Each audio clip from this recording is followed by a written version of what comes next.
And I'm starting to think that my grandma's in trouble. Who's ready to celebrate? I'm gonna make sure you don't go down. To our future.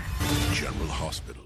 In the latest twist on General Hospital, Port Charles is buzzing after Lucas makes a bold decision that leaves Marco reeling and ultimately walking away from everything he built. Lucas had been feeling the pressure for weeks. Between family expectations and growing tensions at the hospital, he believed Marco was hiding something that could damage more than just reputations. When Lucas confronted him in the middle of a crowded Metro Court evening, emotions ran high. What started as a private disagreement quickly turned into a very public fallout. Marco, blindsided and hurt, tried to defend himself. He insisted there was more to the story and that Lucas was acting on assumptions rather than facts. But Lucas, convinced he was protecting the people he loved, refused to back down. His words were sharp, and the ultimatum he delivered left Marco with an impossible choice. By the next morning, Marco had made his decision. Instead of fighting to stay, Marco quietly submitted his resignation and packed up his office. A brief goodbye note, short, heartfelt, and without blame, circulated among colleagues. In it, he wrote that sometimes walking away is the only way to preserve dignity and prevent deeper damage. News of Marco's departure spread fast. Carly questioned Lucas's judgment, suggesting he may have let personal emotions cloud his professional responsibility. Meanwhile, several hospital staff members began to wonder whether Marco had truly been at fault, or if he had simply been caught in a storm of misunderstandings. As Lucas watched Marco leave town, doubt began creeping in. Had he acted too quickly? Had he pushed away someone who deserved trust instead of suspicion? Back at the hospital, the power dynamics shifted almost immediately. Marco had been a stabilizing force, and without him, cracks started to show. Projects stalled, morale dipped, and whispers about what really happened only grew louder. But the biggest shock came at the very end. A mysterious phone call hinted that Marco's exit might not be permanent. Someone on the other end promised him that the truth would surface soon, and when it did, Port Charles might see Lucas in a very different light. Now the question remains, did Lucas protect his world, or did he unintentionally set the stage for his own downfall? With tensions rising and secrets waiting to surface, Port Charles is far from done with this story. The fallout from Marco's departure continued to ripple through General Hospital, and Lucas quickly realized that silence can be louder than any confrontation. At first, Lucas tried to stand firm in his decision. He told coworkers that leadership sometimes requires difficult calls. But the empty office down the hall and the steady decline in hospital morale made it harder to ignore the weight of what had happened. Carly wasn't the only one questioning him.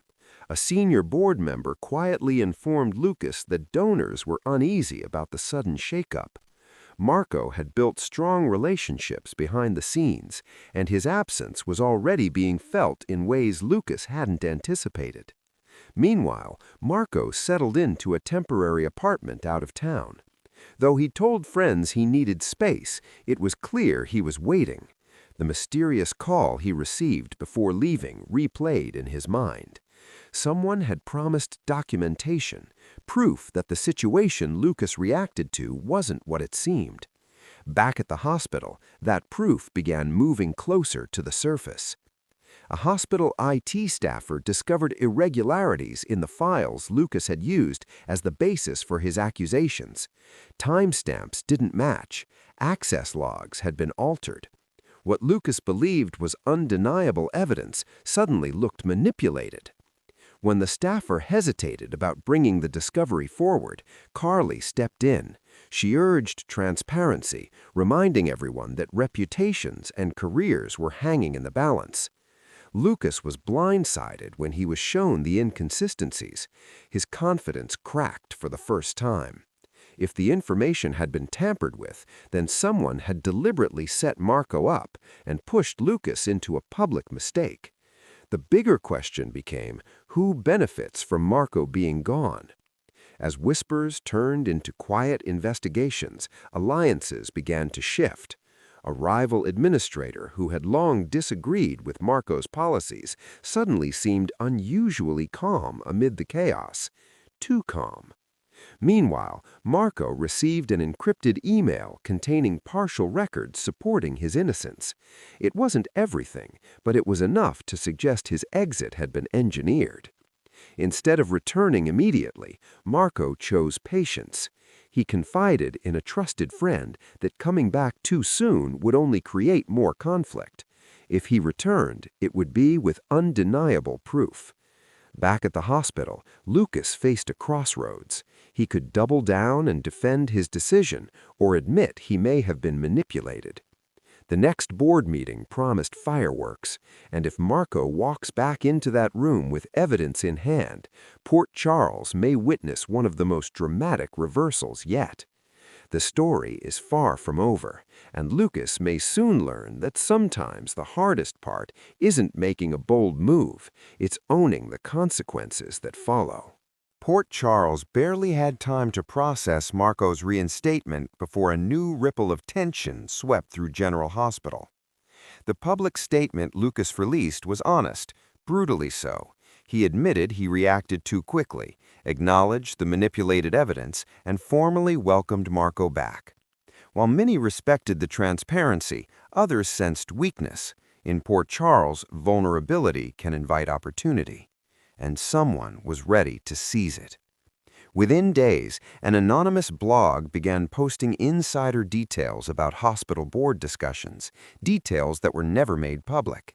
The posts didn't accuse Marco anymore. Instead, they questioned Lucas's leadership, suggesting the hospital had become unstable under his watch. Marco noticed the shift immediately. "This isn't random," he told Lucas privately. "Whoever engineered the first setup is pivoting." The two men, once divided, now found themselves strategizing together. Marco believed the blog wasn't just gossip, it was a pressure tactic meant to shake donor confidence and possibly force another leadership shakeup. Meanwhile, Carly warned Lucas that investors were calling again. They wanted reassurance that the hospital wouldn't become a battlefield of internal politics. Lucas refused to panic this time. Instead of reacting emotionally, he leaned into collaboration. He invited Marco to co-host a town hall meeting with staff and donors, answering questions directly and outlining new accountability measures. The night of the town hall, the auditorium was packed. Questions were pointed. Some staff members expressed fear that their jobs could be affected by the instability. Others asked whether the hospital's leadership could truly trust each other after everything that had happened. Lucas didn't dodge the tension. "We made mistakes," he admitted, "but we're not running from them." Marco echoed the sentiment, adding that growth only comes from exposure. He emphasized that no single leader should hold unchecked authority, a subtle but powerful nod to the reforms they'd promised. The transparency worked, mostly. But just as the meeting ended on a hopeful note, a new post went live. This time, it included a blurred photo of Lucas meeting privately with the very administrator who had been placed on leave. The implication was clear: secret deals. Lucas was stunned. The meeting had happened, but only because the administrator requested to provide additional information about the sabotage. There had been no negotiation, no compromise. Still, perception is powerful. Marco studied the photo carefully. "This wasn't taken by accident," he said. "Someone's inside the hospital, close enough to follow you." For the first time, Lucas realized the problem might be larger than a single power-hungry administrator. This could be a coordinated effort to destabilize the hospital entirely. The final twist came when Marco received another encrypted message, the same anonymous source who had sent him proof before. This time, the message contained only one line: "You're looking in the wrong direction."